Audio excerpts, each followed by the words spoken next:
जब वक्त आएगा तो सारे लोग शायद हमारे मोहल्ले के भी हम भी पीछे हट रहे थे, क्योंकि किसी भी चीज की शुरुआत बहुत कठिन होती है। एक बार जब शुरुआत हो जाती है तो उसके बाद धीरे धीरे उसमें लोग जुड़ते हैं और नेटवर्क बनता जाता है और एक बड़ा सा कारवां स्थापित हो जाता है। और उस काम की शुरुआत श्रीमान बृजराज सिंह त्यागी जी द्वारा की गई थी और उन्होंने अपने दम पर केवल अपने भाई श्रीमान हेमचंद त्यागी जी के सहयोग से शुरुआत की थी। और उसी शुरुआत का फल है कि धीरे धीरे साल दर साल हम लोग धीरे धीरे संख्या और सारा कुछ बजट जो धीरे धीरे बढ़ता चला जा रहा है। आज ये स्थिति है कि आप सब हमारे तमाम अतिथिगण और तमाम बुजुर्ग चाचा ताऊ माताएं बहनें छोटे बच्चे सभी लोग एक बहुत बड़ा नीला समागम यहाँ पर उपस्थित है। इसका पूरा श्रेय श्रीमान त्यागी जी बृजराज सिंह त्यागी जी को जाता है। और इसी सम्मान के हकदार हेमचंद त्यागी बड़े भाई वो भी हैं, उनका भी मैं सम्मान करना चाहूंगा, क्योंकि इस पूरे प्रोग्राम की जो अग्रणी भूमिका है वो श्रीमान हेमचंद त्यागी जी द्वारा निभाई जा रही है।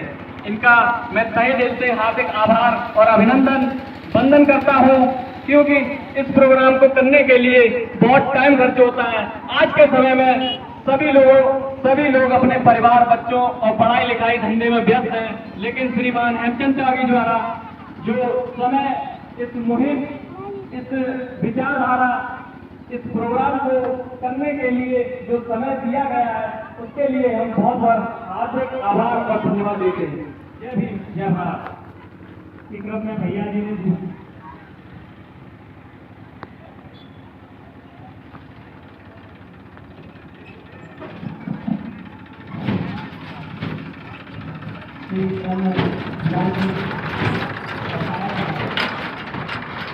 इसी का बताया गया कि लोगों के कर्तव्यों को भली भांति आप लोग जानते होंगे, यहाँ के रहने वाले भली भांति जानते होंगे कि इन दोनों लोगों ने अपने पदक प्रयास किए, उनकी वजह से ये जो रैलियां संपन्न होती हैं, इन लोगों की वजह से ही पूर्ण संपन्न हो पाने में इसका योगदान रहता है। अगर ये लोग अपने यहाँ न होते तो मुझे तो नहीं लगता है कि कुछ लोग आगे आने में भी थोड़ी शर्मिंदगी महसूस करते हैं। उन लोगों को समाज में इन लोगों से संदेश जाना चाहिए कि ये लोग क्या क्या कर सकते हैं और इन्होंने क्या क्या किए। वजह ये रहेगी कि अगर हम लोग इनका साथ ना दे सकें तो इनकी टांग खींचने का काम ना करें।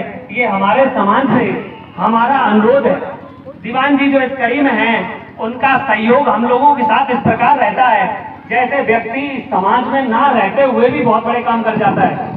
दीवान जी का हमारे ग्रुप में जुड़ा रहना, हमारा एक व्हाट्सएप ग्रुप चलता है, उस व्हाट्सएप ग्रुप में दीवान जी का कार्य इतना रहता है कि सामने बोल तो नहीं पाते आकर के, क्योंकि इनकी ड्यूटी बहुत सख्त रहती है। असल में ये प्रशासनिक सेवा में रहते हैं तो ये बहुत जगहों पर इनकी ड्यूटी लगा दी जाती है, बेचारे नहीं आ पाते। कभी कभार इनको बहुत आग्रह करके बुला पाता हूँ, तो जब ये नहीं आ पाते हैं उसके बीच में ये बहुत सारे ऐसे काम करते हैं, हम लोगों को ये मार्गदर्शन का काम भी करते हैं कि अगर कहीं हम लोगों को कोई समस्या उत्पन्न हुई तो हम इनसे पूछते हैं कि कानून के बारे में दायरे में रहकर काम करेंगे तो हम लोगों को अच्छा रहेगा। तो ये हम लोगों को कानून के दायरे में भी कुछ चीजें बताते रहते हैं, तो हमें इनसे बहुत मोटिवेशन मिलता है, जिससे हम लोग इस काम को आगे बढ़ाते हैं और हम लोग आगे बढ़ते हैं और बढ़ते रहेंगे। इसी के साथ हम